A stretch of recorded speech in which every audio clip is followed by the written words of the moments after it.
Bismillahirrahmanirrahim.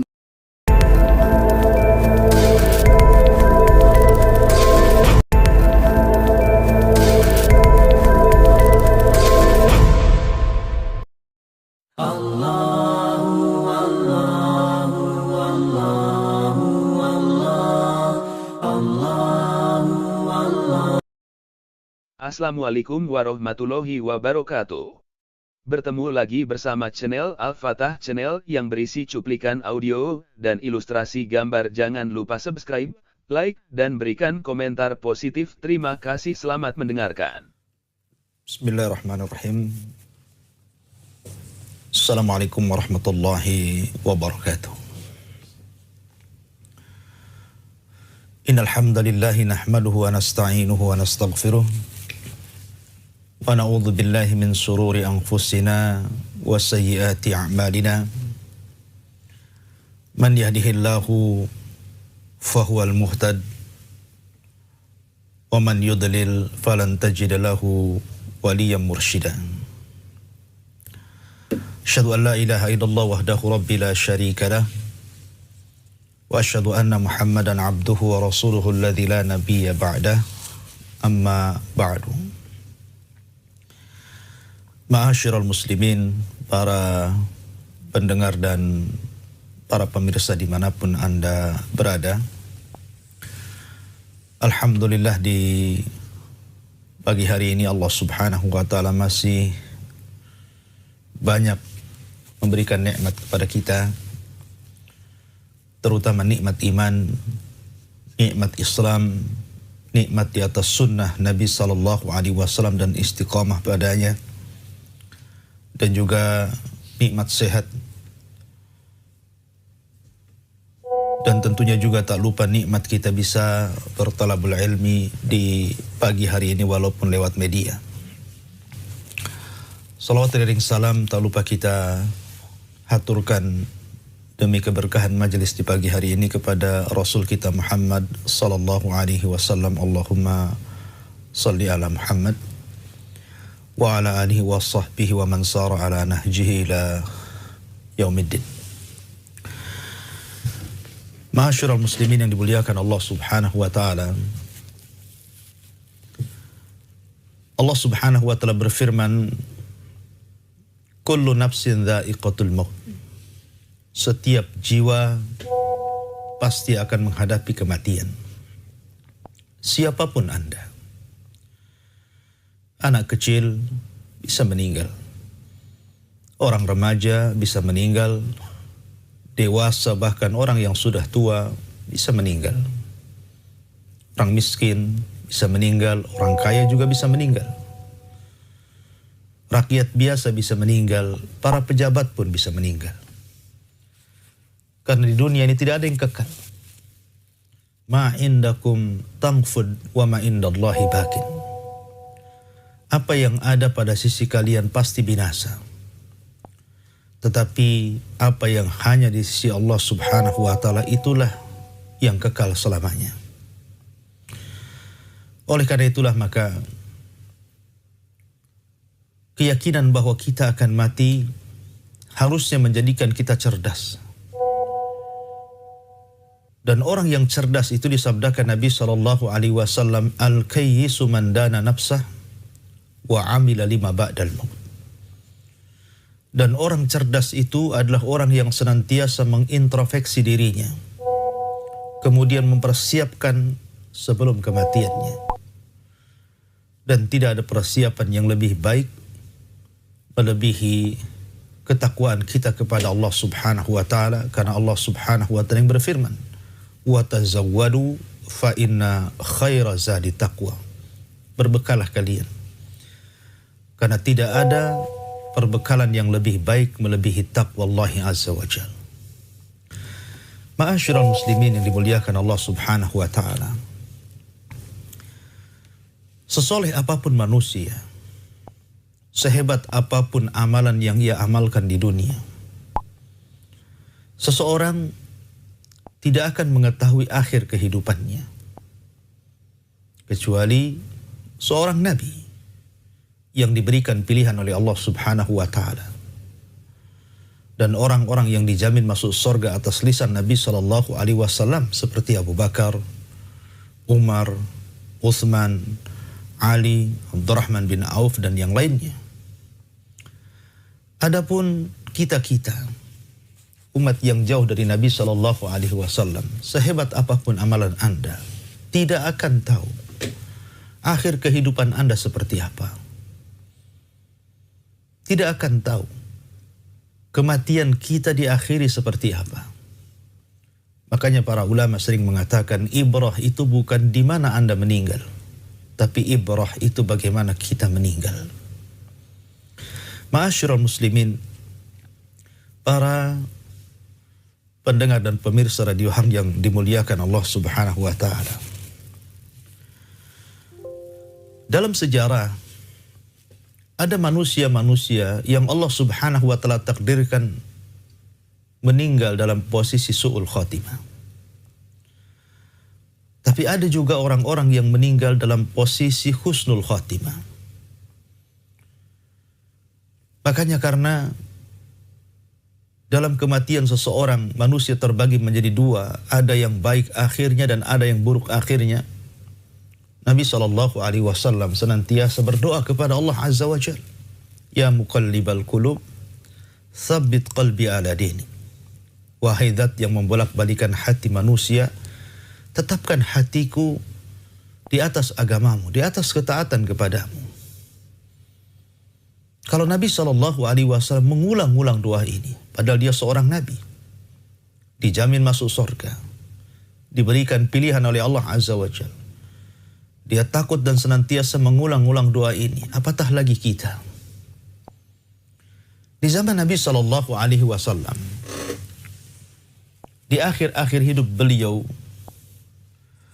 ada seorang sahabat Nabi SAW yang merupakan katib wahyi, penulis wahyu Nabi SAW. Bahkan Rafi ibn Khadij, seorang pemanah di zaman Nabi SAW, memuji bagaimana khusyuknya sahabat ini, bagaimana cintanya dengan Al-Quran dan kebaikan, sesuatu yang sangat menakjubkan di zaman itu. Bahkan Ibnu Umar juga memuji dan mengatakan, Ya subhanallah, sawaman qawaman, hafidhan sawaman qawaman. Orangnya penghafal Quran, rajin sholat malam, bahkan rajin berpuasa. Siapa dia? Dia Rajal ibnu Anfawah. Rajal ibn Anfawah. Ketika di akhir hayat Nabi SAW, muncul nabi-nabi palsu. Di antaranya Al-Aswad Al-Ansi yang dibunuh oleh Fairuz Ad-Dailani. Kemudian Musailamah Al-Kadzab yang kemudian berakhir di tangan Wahsy Ibnul Harb. Kemudian Tulaiha Ibnu Khuwailid Al-Asadi dan Sajah bintul Harith dan yang lainnya. Ketika itu Nabi SAW mengutus Rajal ibn Anfawah untuk menasihati Musailamah Al-Kadzab dan kembali ke jalan yang benar. Berangkatlah Rajal ibn Anfawah ini dengan tujuan mendakwai Musailamah Al-Kadzab. Akan tapi Allah takdirkan di tengah jalan dia mendengar Nabi SAW meninggal dunia. Ketika sampainya dia di tempat Musailamah Al-Kadzab di Bani Hanifah, tiba-tiba terjadi dialog keduanya. Dan Musailamah Al-Kadzab menjanjikan kalau seandainya engkau wahai Rajal mengatakan di hadapan orang-orang Yamamah, khususnya Bani Hanifah, bahwa aku adalah seorang nabi yang berserikat dengan Nabi Muhammad SAW, maknanya sepeninggal Rasul akulah penerusnya, menjadi seorang nabi, maka engkau akan dijadikan wazir, menteriku, penasehatku, dan engkau akan mendapatkan ini dan itu. Ya subhanallah, hidayah itu milik Allah Subhanahu wa ta'ala. Sekelas Rajal ibn Anfawah, penulis wahyu Nabi SAW, cinta dengan Al-Quran dan kebaikan, bisa berubah menjadi orang munafik. Dan dia bukan seorang sahabat, dia seorang munafik. Tiba-tiba dia ketika diberikan kesempatan bicara di depan Bani Hanifah, dia mengatakan kepada Bani Hanifah, ketahuilah bahwa pimpinan kalian Musailamah al-Kadzab adalah seorang nabi, penerus Nabi SAW, dan aku diutus untuk menyampaikan ini. Murtad dia. Ma'asyiral muslimin yang dimuliakan Allah Azza wa Jalla. Nabi SAW pernah suatu ketika menemui 4 para sahabat. Salah satunya Rajal dan juga Abi Hurairah radhiyallahu an. Nabi mengatakan di hadapan mereka dan mengatakan, bikum dirsukum fin nari kal jabalil Uhud. Di antara kalian ada yang giginya kelak di neraka seperti gunung Uhud. Mendengar hal ini Abu Hurairah radhiyallahu an ketakutan. Jangan-jangan Nabi SAW bersabda mengisyaratkan kepada dirinya. Akan tetapi ketika terjadi perang Yamamah yang banyak para penghafal Quran meninggal, itu pula sebabnya Umar meminta kepada Abu Bakar untuk mengumpulkan Al-Quran dan mencetaknya. Karena para penghafal Quran banyak meninggal di perang Yamamah. Maka Abu Hurairah radhiyallahu anhu melihat Rajal ibn Anfawah berada di samping Musailamah al-Kadzab dan dibunuh oleh Zaid ibn al-Khattab. Dia pun sujud dan mengatakan, demi Allah aku melihat Dajjal di samping Nabi palsu. Kenapa Abu Hurairah sujud? Dia teringat sabda Nabi SAW tadi bahwa sabda itu bukan mengarah kepada dirinya, tapi mengarah kepada Rajal ibn Anfawah. Menunjukkan bahwa hidayah milik Allah. Sekelas Rajal ibn Anfawah yang bermulazamah bersama Nabi saja bisa berubah, apatah lagi kita.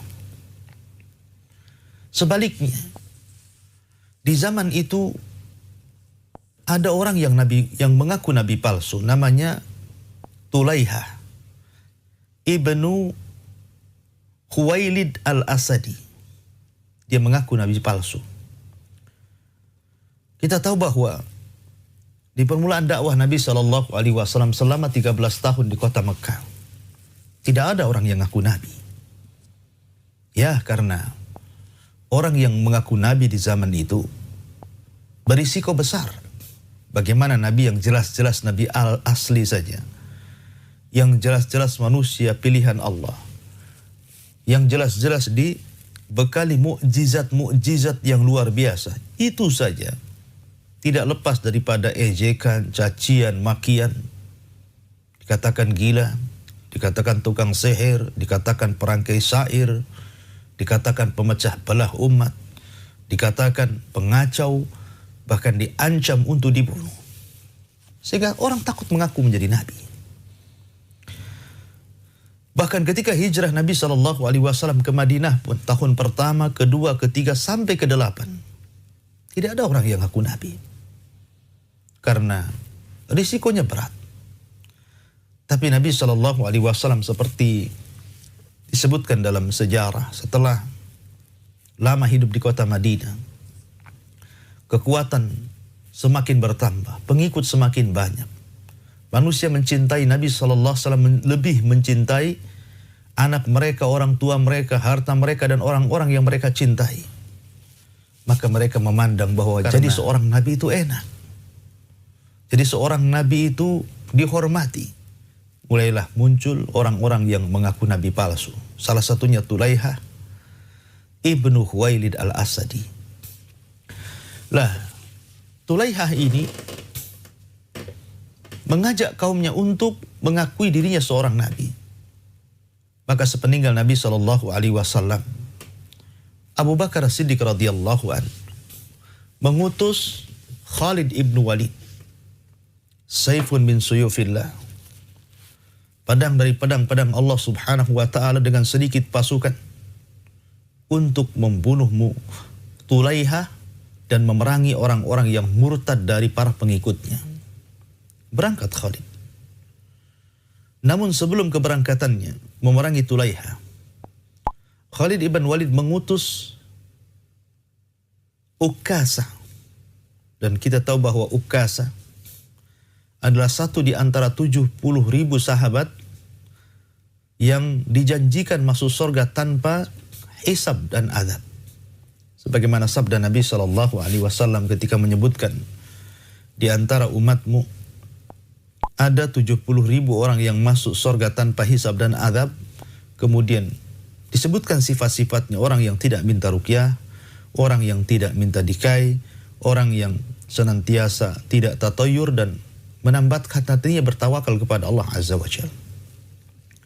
Maka Ukasa berdiri dan mengatakan, "Ya Rasulullah, wahai Rasulullah, doakan aku termasuk mereka." Maka Nabi SAW mengatakan, "Anta minhum." Engkau wahai Ukasa bagian daripada mereka. Maka para sahabat mulai satu persatu meminta didoakan seperti Ukasa. Tapi Nabi mengatakan, "Sabaqa bika Ukasa." Lah Khalid mengutus Ukasa ini untuk mengintai gerak-geri Tulaihah ini. Dan juga sahabat yang lain namanya Thabit ibn Arqam. Thabit ibn Arqam radhiyallahu anhuma. Tapi Allah takdirkan ketika perjalanan menuju Tulaihah berpapasan dengan pasukan Tulaihah. Dan Tulaihah pun membunuh kedua sahabat ini. Bayangkan, Sadatus Sahabat, sahabat-sahabat yang mulia ini dibunuh di tangan Tulaihah. Geram Khalid. Akhirnya Khalid pun melancarkan serangan dan mengobrak-abrik pasukan Tulaihah, yang akhirnya Tulaihah pun kemudian pergi minggat, meninggalkan pasukannya dengan istrinya menuju Syam. Siapa sangka orang yang pernah membunuh sahabat-sahabat Nabi SAW, orang yang pernah mengaku seorang nabi, menyesatkan banyak manusia, tapi hidayah milik Allah Subhanahu wa taala. Tulaihah pun kemudian masuk Islam, wa hasuna Islamu, dan baik Islamnya, subhanallah. Baik Islamnya. Bahkan dia sempat melaksanakan umrah di zaman Abu Bakar. Akan tapi dia tidak mau berjumpa dengan Abu Bakar karena merasa malu. Tapi ketika Abu Bakar mengutus Khalid dengan pasukan besar untuk memerangi Irak, maka Tulaihah, orang yang berada di samping Khalid ibn Walid dan Abu Bakar, menjadikan dia mustasyar fil harbi, orang yang patut dan layak dimintai pendapat saat peperangan. Dan ketika terjadi perang dahsyat luar biasa, maka Tulaihah dengan beraninya kemudian berperang habis-habisan sampai kemudian dia mati syahid. Sampai seorang sahabat memuji, satu Tulaihah jauh lebih baik dibandingkan 100 penunggang kuda perang. Subhanallah. Hidayah milik Allah. Ada yang Allah takdirkan, yang tadinya dia jahat kemudian dia baik. Tapi ada orang yang Allah takdirkan, yang tadinya dia istiqomah kemudian membelot dan sesat dari ajaran Allah Subhanahu wa taala, kemudian diakhiri kematiannya dengan su'ul khatimah. Ma'asyiral muslimin yang dimuliakan Allah Subhanahu wa taala. Dari sini Siddiq Hasan Khan rahimahullahu taala mengatakan, ingat bahwa akhir kehidupan orang kenapa bisa sampai su'ul khatimah? Kenapa bisa sampai buruk akhir hidupnya? Dia mengatakan ada 2 tingkatan. Yang pertama, an yughalliba 'alal qalbi inda sakaratil maut syakkun aw juhudun. Ketika orang sakaratul maut, terkalahkan hatinya dengan keraguan-raguan dan penentangan terhadap Allah Subhanahu wa taala. Dan tentu ini disebabkan karena sebelum kematiannya dia justru masuk ke dalam akidah yang sesat. Dia mempelajari hal-hal yang menyimpang dari sunnah Nabi Shallallahu Alaihi Wasallam, seperti mempelajari ilmu filsafat, ilmu kalam, mengotak-ngatik Allah Subhanahu wa taala dengan tanpa ilmu. Akhirnya saat kematiannya dia ragu-ragu, bahkan menentang, seperti kisah yang disebutkan dalam kitab Jawabul Kafi. Ada seseorang yang kemudian ditalkin saat sakaratul maut agar mengucapkan kalimat la ilaha illallah, dia pun justru menjawab, "Unkiru bila ilaha illallah." Justru aku ingkar dengan kalimat itu, kemudian dia meninggal dunia. Subhanallah. Atau yang kedua, an yughalliba ala qalbihi indal maut amrun min umurid dunya aw syahwatu min syahawatiha. Ataupun saat kematiannya hatinya tertambat dengan dunia, dengan syahwat dan kenikmatan dunia. Seperti seseorang terkadang sudah jelas-jelas ingin dan akan meninggal dunia, tiba-tiba diberwasiat dengan urusan dunia dan mengatakan, jikalau Allah sembuhkan aku, Haina, nanti kita akan jalan-jalan ke negeri-negeri kafir. Kita akan jalan-jalan ke tempat-tempat maksiat. Kenapa dia tidak mengatakan, kalau aku sembuh aku ingin umroh, ingin haji? Atau dengan mengatakan, kalau aku meninggal jagalah perusahaanku, jagalah kekayaan kita, jangan sampai jatuh ke tangan orang lain, dan begitu seterusnya. Yang dipikirkan hanya dunia dan syahwatnya saja. Maka ketika dia meninggal, itulah tanda-tanda su'ul khatimah. Ma'asyiral muslimin yang dimuliakan Allah Azza wa Jalla. Makanya Nabi SAW dalam sebuah hadis yang dikeluarkan Imam Bukhari bersabda, innamal a'mal bi khawatim. Innamal a'mal bil khawatim. Sesungguhnya amal itu ditentukan dengan akhirnya. Dari sini Nabi SAW senantiasa berdoa pada setiap solat sebelum salam, Allahumma inni a'udzubika min adzabin nar wa adzabil qabri wa min fitnatil mahya wal mamat wa min fitnati masihid dajjal, syarri masihid dajjal. Ulama mengatakan ketika Nabi SAW berdoa, ya Allah, aku berlindung kepadamu dari api neraka. Ya Allah, aku berlindung darimu dari azab kubur. Ya Allah, aku berlindung dari fitnah kehidupan dan kematian. Ya Allah, aku berlindung dari buruknya fitnah dajjal. Ulama ketika memberikan catatan kepada fitnah hidup dan kematian, maksud kematian di sini saat sakaratul maut. Karena seorang tidak tahu bagaimana Anda diakhiri. Apakah su'ul khatimah atau husnul khatimah.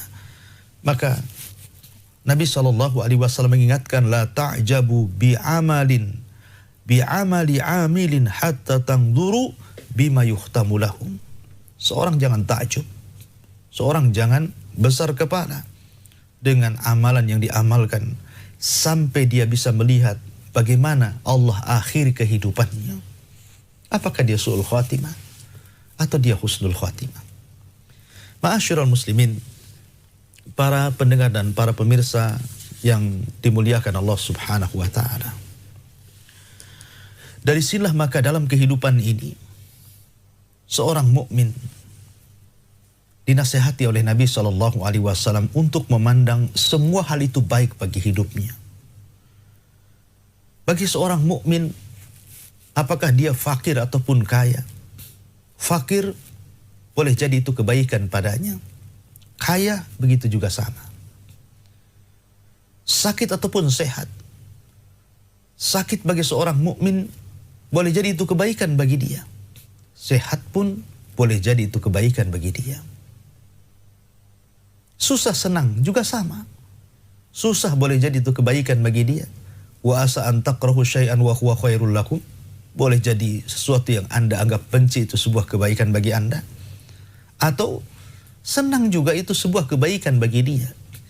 Makanya Nabi SAW senantiasa mengajarkan kepada kita untuk berhusnudzan. Berhusnudzan, berbaik sangka dengan Allah Subhanahu wa taala. Itu yang harus kita tanamkan pada kehidupan kita, berbaik sangka kepada Allah. La'allahu khair, boleh jadi ada kebaikan yang terkandung padanya. Makanya Nabi SAW bersabda, ajaban li amril mu'min. Sungguh mengherankan perkaranya seorang mukmin. In asabathu syarra syakar fakana khairan lahu. Wa in asabathu dharra sabar fakanat khairan lahu. Apabila ditimpa seorang mukmin itu dengan kebaikan, dia bersyukur dan itu kebaikan bagi dia. Dan apabila ditimpa keburukan, dia pun bersabar dan itu kebaikan bagi dia. Dan itu tidak terdapat kecuali pada hati seorang mukmin. Ma'asyiral muslimin yang dimuliakan, kita tidak tahu. Tetapi berhusnudonlah kepada Allah. Karena itu pula yang menjadikan Nabi SAW bersabda dalam hadis qudsi, ana ma'adhanni abdi bi. Allah Subhanahu wa taala berfirman, saya ini akan mengikuti prasangka seorang hamba.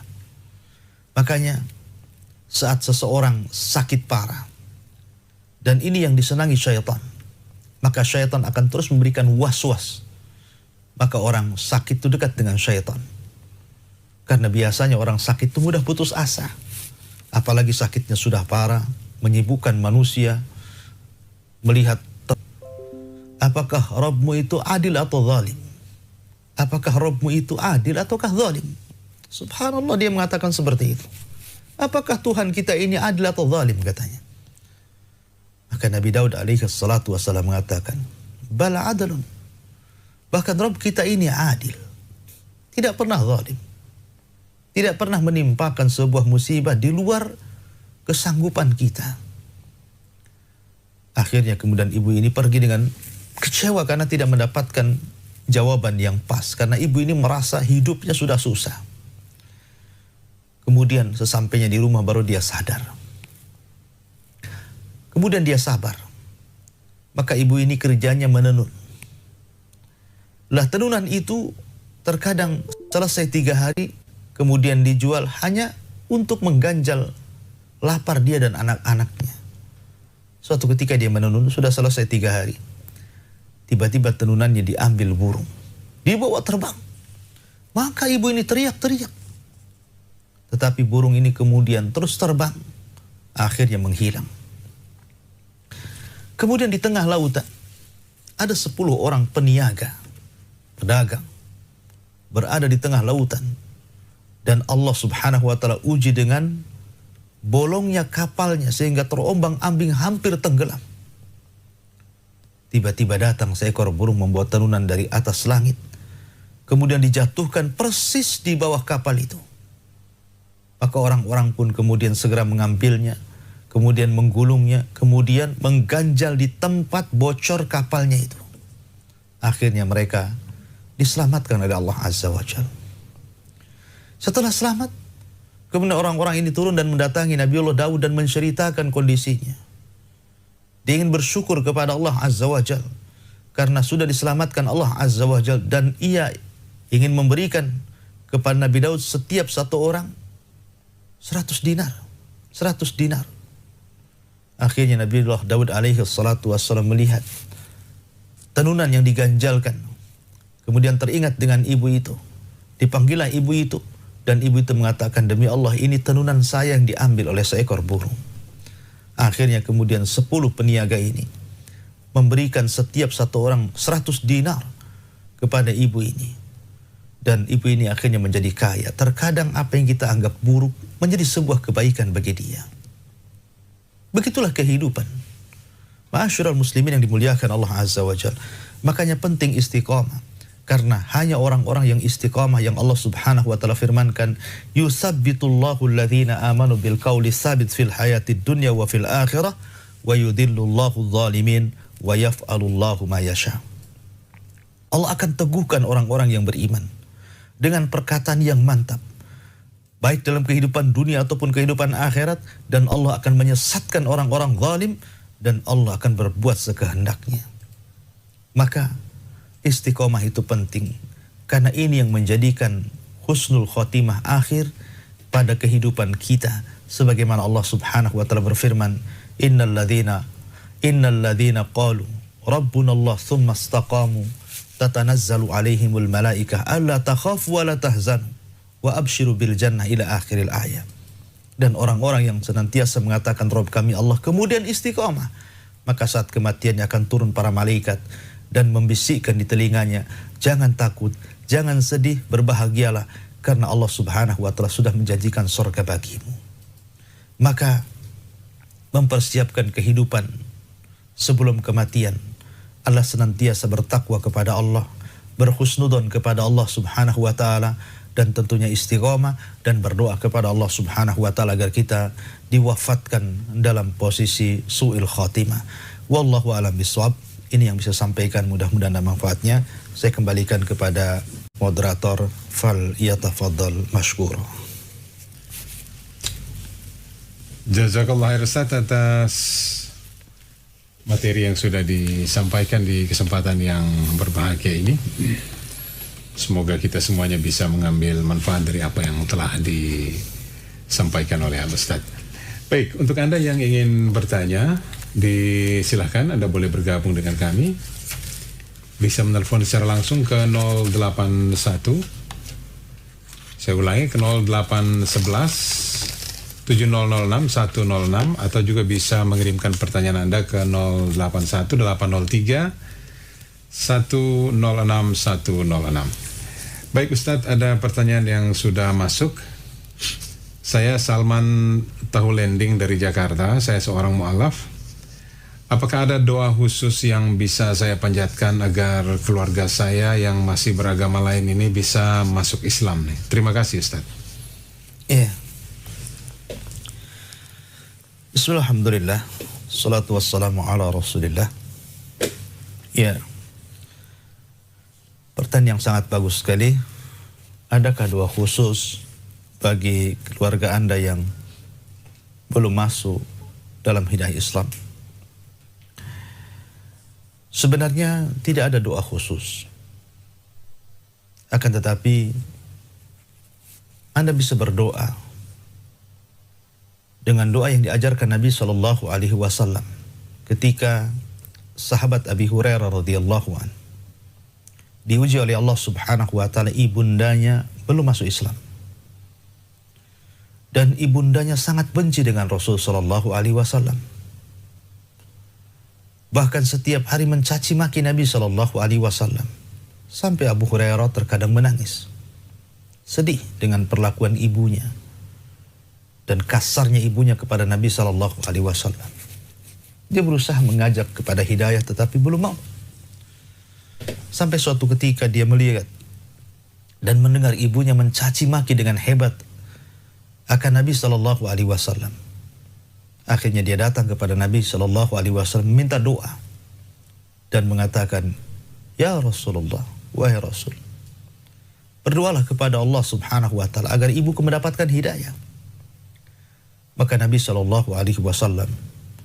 berdoa dan mengatakan, "Allahumma hdi li ummi Abi Hurairah." Ya Allah, berikan hidayah kepada ibunya Abi Hurairah. Ya Allah, berikan hidayah kepada ibunya Abu Hurairah. Begitu juga Nabi SAW ketika disakiti oleh orang-orang Taif. Kemudian dua malaikat Jabal menawarkan dirinya untuk menimpakan gunung kepada siapapun yang menyakiti Nabi SAW. Tapi Nabi SAW justru mengatakan, "Allahumma hdi biqaumin fa innahum la ya'lamun." Ya Allah, berikan hidayah kepada mereka, orang-orang kafir itu. Mereka tidak tahu aku seorang nabi. Boleh jadi Allah Subhanahu wa taala membangkitkan dari turunan mereka orang-orang yang bertauhid kepada Allah Subhanahu wa taala. Begitulah tuntunan Nabi SAW. Maka kalau Anda sudah mu'alaf, masuk dalam Islam, maka berdoalah di waktu-waktu yang sangat mustajab. Selepas sholat, di sepertiga malam, di antara adzan dan qomat, saat hujan, berdoa kepada Allah. Sebut satu-satu keluarga Anda. Minta kepada Allah Subhanahu wa taala agar satu persatu diberikan hidayah. Dan bukan mustahil bagi Allah. Walaupun sesuatu dianggap mustahil bagi kita, tapi mungkin bagi Allah Subhanahu wa taala. Berapa banyak orang-orang yang secara zahir tidak mungkin bertobat? Siapa bilang? Di zaman Nabi SAW ada seseorang yang membunuh paman Nabi SAW, namanya Wahsy. Bayangkan, dia membunuh manusia yang dicintai Nabi hanya karena ingin merdeka dan mendapatkan harta. Tapi siapa sangka Wahsy bertobat. Kemudian dia menebus karena pernah membunuh orang yang sangat dicintai Rasul. Akhirnya dia ingin membunuh orang yang sangat dibenci Rasul. Di tangan dia, Musailamah al-Kadzdzab, nabi palsu, dibunuh dengan tombaknya. Oleh karena itulah maka jangan pernah putus asa. Terus berdoa. Dan berdoa saja tidak cukup tentunya. Anda harus mengambil sebab dengan menampakkan akhlak Islam, bahwa agama yang baru yang Anda anut hari ini, agama Islam adalah jauh lebih baik dibandingkan agama sebelum Anda. tampakkan akhlak, tutur kata yang baik. Ajak mereka dengan kelembutan. Dan terus berdoa kepada Allah agar mereka dapat hidayah. Boleh jadi itu menjadi langkah awal dan penyebab keluarga Anda mendapatkan hidayah. Dan saya juga mengajak kepada seluruh para pendengar untuk mendoakan keluarga yang bertanya agar satu keluarga mendapatkan hidayah Allah Subhanahu wa taala, semuanya masuk ke dalam Islam. Amin ya rabbal alamin. Wallahu a'lam bishawab. Jazakallah khair Ustaz atas penjelasannya. Demikian untuk penanya Salman Tahu Landing ya. Semoga bermanfaat apa yang sudah disampaikan oleh Al-Ustaz. Baik, kali ini dari Sukri di Pejaten, Jakarta.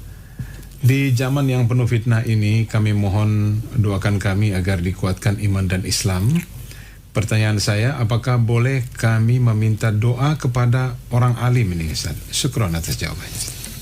Ya, alhamdulillah. Meminta doa kepada orang alim selama orang alim itu masih hidup, kemudian permintaan Anda bukan sesuatu yang mustahil, tidak ada masalah. Tidak ada masalah. Di zaman Umar bin Khattab radhiyallahu anhu pernah terjadi paceklik hebat. Tidak turun hujan lama sampai mulai manusia kelaparan, ternak-ternak mulai berjatuhan karena kelemahan, karena tidak ada makanan. Akhirnya para sahabat datang kepada Abbas, paman Nabi SAW, agar berdoa kepada Allah Subhanahu wa taala agar Allah turunkan hujan kepada mereka. Para sahabat datang kepada Abbas. Dan ini salah satu tawasul yang dibolehkan.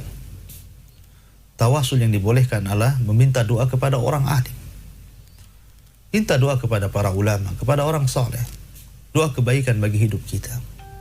Ingat kisah ketika Nabi SAW berdoa, mengatakan di hadapan para sahabat bahwa akan datang kepada kalian seseorang yang bernama Uwais ibn Qaran, Uwais al-Qarani. Rasul tidak pernah berjumpa dengan Uwais ini, padahal hidup di zaman Rasulullah. Yang menghalangi tidak berjumpanya Uwais dengan Rasul itu karena sibuknya Uwais merawat ibundanya, dan dia orang yang paling birrul walidain. Maka Nabi SAW menyarankan para sahabatnya, kalau berjumpa dengan Uwais, mintalah doanya. Mintalah doanya. Nah, orang yang mendengar hadis ini salah satunya adalah Umar bin Khattab radhiyallahu anhu.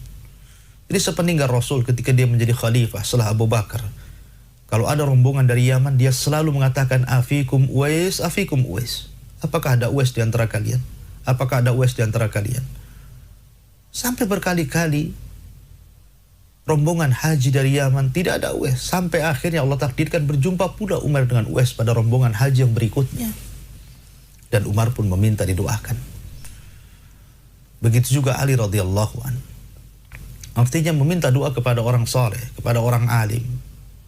Padahal kita tahu Umar jauh lebih mulia dibandingkan Uwais. Umar seorang sahabat, khulafaur rasyidin, orang yang dijanjikan masuk surga. Uwais tidak.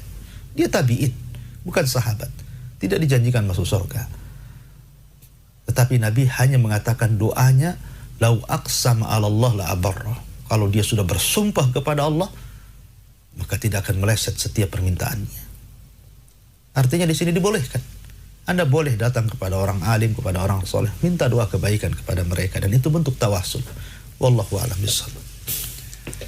Jazakallah khair Ustaz atas penjelasannya. Demikian untuk Sukri di Pejaten, Jakarta. Baik, pertanyaan berikut sudah masuk nih Ustaz dari Kartika di Singapura. Jika kita menganggap hidup kita selalu dalam keadaan susah, apakah itu kita telah berprasangka buruk kepada Allah? Jazakallah khair Ustaz. Ya, alhamdulillah. Allah Subhanahu wa taala berfirman, "Wa tilkal ayyam nudawiluha bainan nas." Dan begitulah hari-hari Allah putarkan di antara manusia. Terkadang manusia itu tertawa, terkadang menangis. Terkadang senang, terkadang susah. Terkadang berkumpul, terkadang berpisah. Terkadang hidup, terkadang mati. Begitulah hidup manusia. Tidak mungkin Allah Subhanahu wa taala menciptakan manusia dalam satu kondisi mustahil. Tidak mungkin orang itu susah terus dan tidak pernah senang. Tidak pernah orang itu senang dan tidak pernah susah. Tidak pernah orang itu tertawa terus dan tidak pernah menangis. Dan tidak pernah orang menangis terus dan tidak pernah tertawa. Hidup manusia akan diputarkan Allah Azza wa Jalla. Maka jangan pernah Anda katakan Anda ini susah terus. Tidak.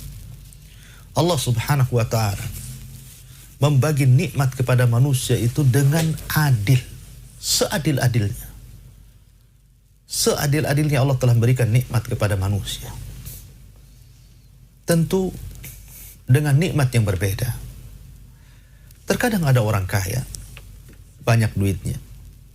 Dia sanggup membeli makanan dan lauk pauk dengan berbagai macam lauk pauk dengan jumlah yang banyak. Terkadang tidak sanggup memakannya. Makan ini kolesterol, makan itu darah tinggi, makan ini jantung, makan ini macam-macam. Tapi ada orang miskin, dia sanggup memakan apa saja dan tidak takut penyakit-penyakit yang ditakuti orang-orang kaya.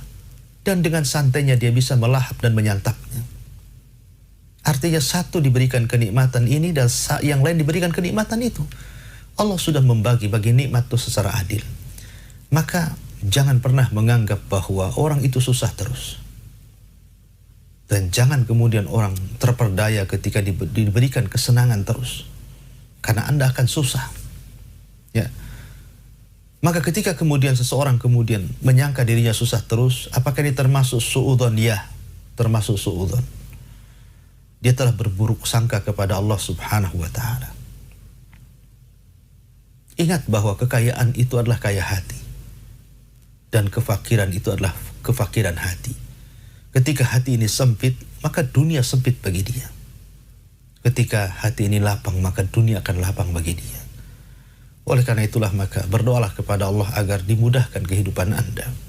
Dan jangan berburuk sangka kepada Allah Subhanahu wa ta'ala seolah-olah Allah menghinakan dirinya.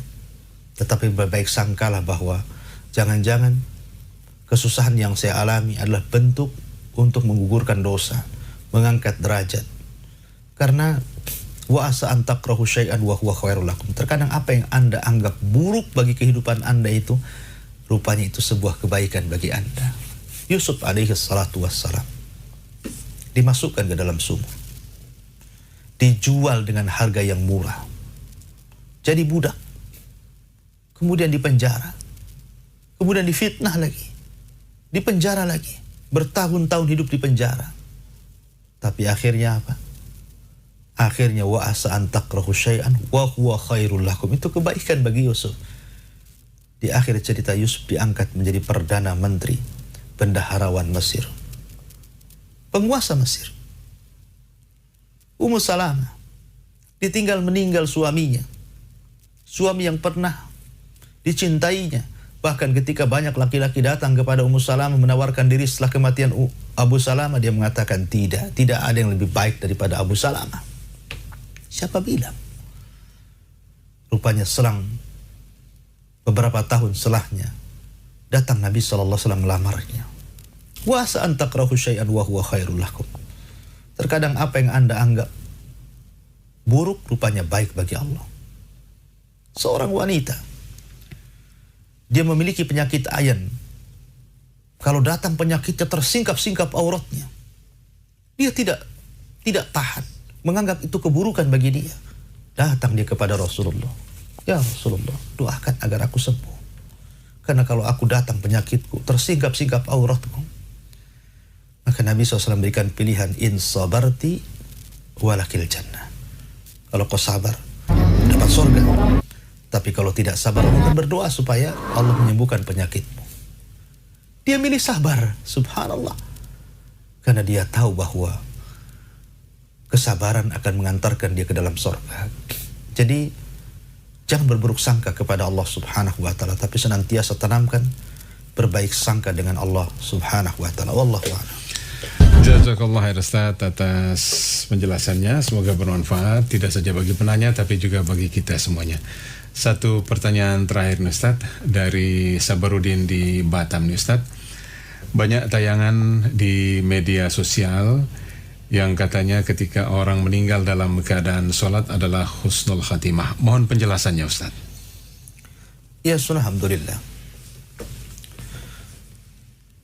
Dijelaskan oleh Imam Ibnul Qayyim bahwa manusia saat menutup dirinya di dunia ataupun saat kematiannya itu ada 4 kondisi. Yang pertama, orang yang dalam hidupnya dia memang seorang mukmin, orangnya soleh. Kemudian ketika dekat ajalnya semakin soleh. Jadi ketika sakit parahnya justru makin rajin ibadahnya, melebihi ketika sehatnya. Kemudian dia meninggal. Maka ini manusia yang paling mulia. Husnul khatimah. Yang kedua, orang yang dalam kehidupannya mungkin dia seorang kafir atau fasik. Tapi saat menjelang ajalnya, dia pun bertobat menjadi seorang muslim atau menjadi seorang yang soleh. Maka kemudian dia meninggal seperti itu. Maka dia husnul khatimah, seperti kisah orang yang membunuh 99 jiwa, kemudian digenapkan 100 jiwa dengan membunuh seorang pendeta. Akhirnya dia bertobat, dan Allah terima tobatnya. Dan yang ketiga, orang yang dalam kehidupannya kafir, fasik. Saat menjelang kematiannya makin kafir, makin fasik, bukan bertobat. Maka dia seburuk-buruk manusia. Dan yang keempat, orang yang dalam hidupnya mukmin atau kafir, tiba-tiba dia tambah kafir. Tiba-tiba kemudian yang fasik ini tidak mau bertobat. Ya.